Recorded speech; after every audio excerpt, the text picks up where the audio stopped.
Olá!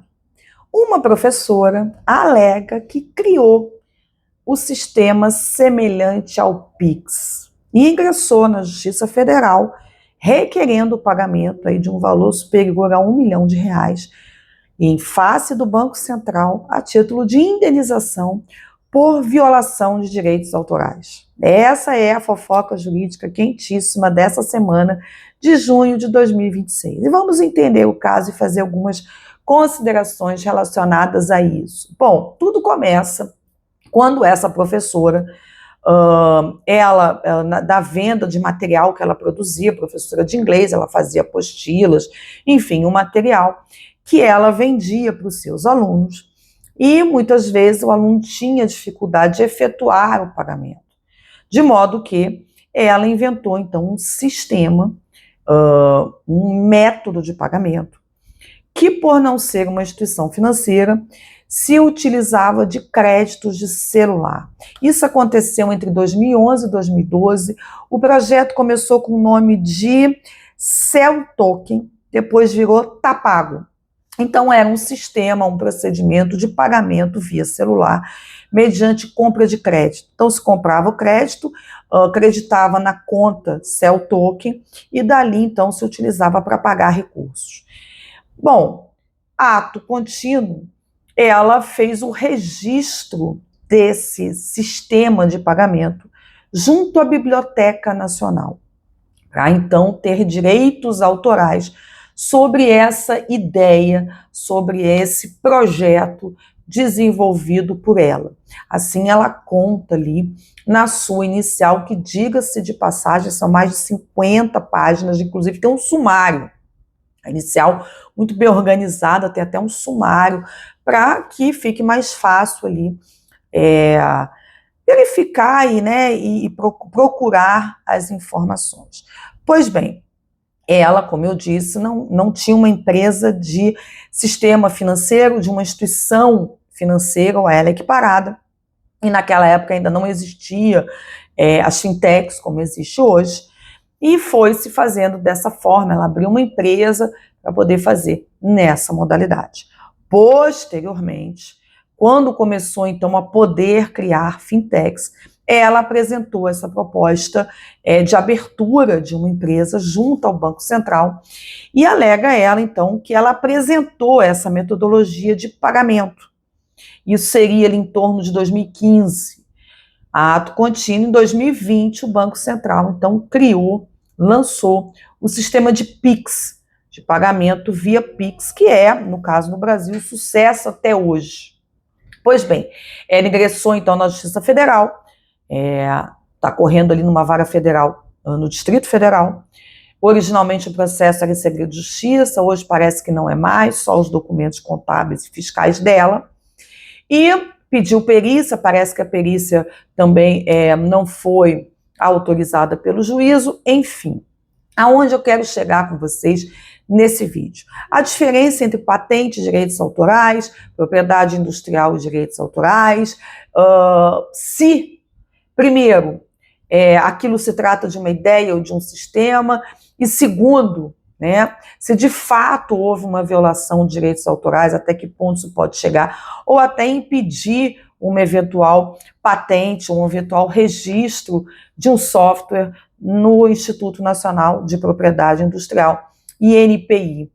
Então vamos lá ponderar. Primeiro, nós temos propriedade intelectual, que se divide em propriedade industrial, que está relacionada à tecnologia, a métodos científicos, tecnológicos, know-how, que é o saber fazer, e também registro de software, de programas de computador, para um possível licenciamento.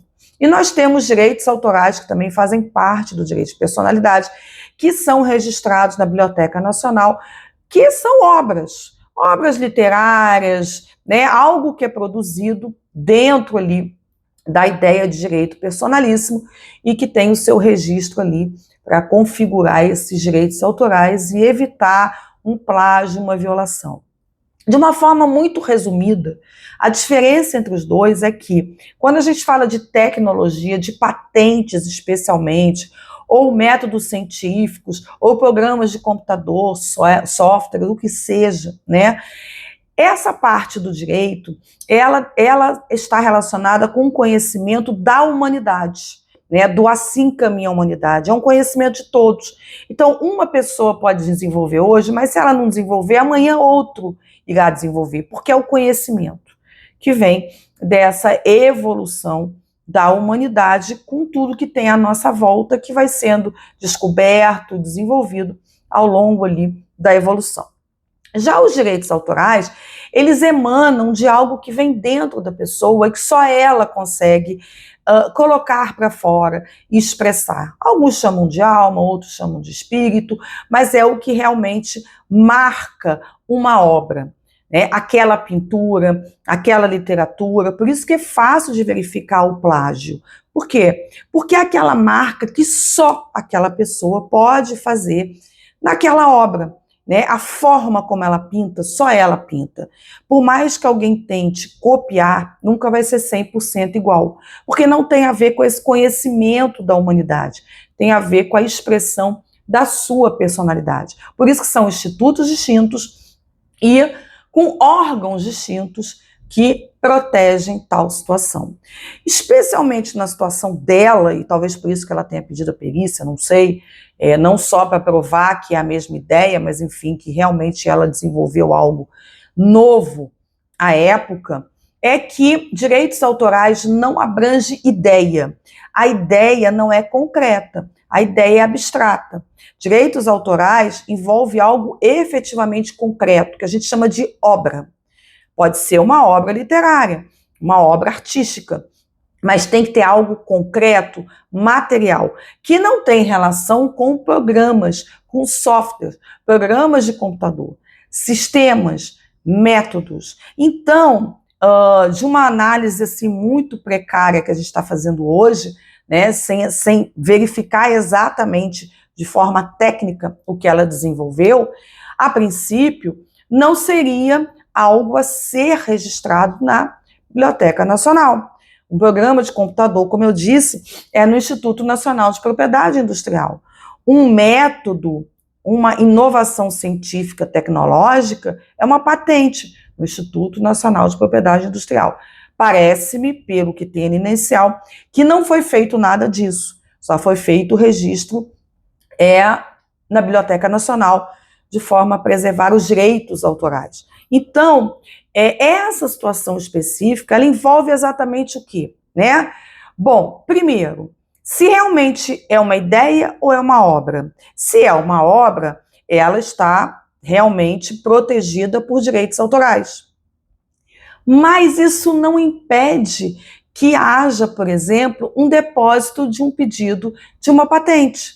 Não impede que faça-se junto ao NPI o depósito de um pedido de registro de um programa de computador, porque são institutos diferentes, com proteção diferente. Então, primeira coisa que naturalmente o juízo federal terá que fazer é estabelecer se realmente aquilo que ela produziu é uma obra para fins de direitos autorais.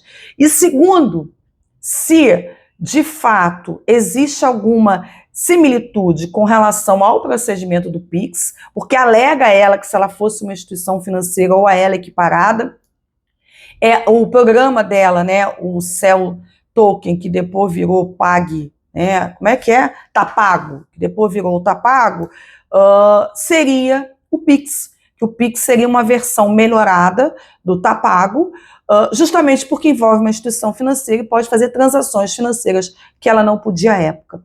Então, esse é o primeiro ponto, né? Estabelecer se é realmente algo de direito autoral, é uma obra, ou é realmente algo relacionado à propriedade industrial, ao Instituto Nacional de Propriedade Industrial.